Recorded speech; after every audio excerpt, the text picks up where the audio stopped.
बज रही होती है, सुनिएगा। और महिलाएं तो बैठी है, बहुत मन से सुन रही है, मेरे साथ गुनगुना भी रही है।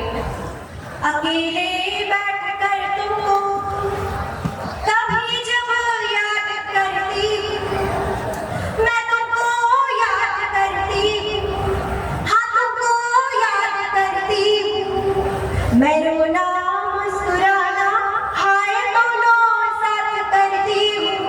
अकेले बैठ कर तुमको, अकेले बैठ कर तुमको कभी जब याद करती हूँ, मैं तुमको याद करती हूँ, हाँ तुमको याद करती हूँ, मैं रोना मुस्कुराना हाय दोनों साथ करती हूँ। अकेले बैठ कर तुमको।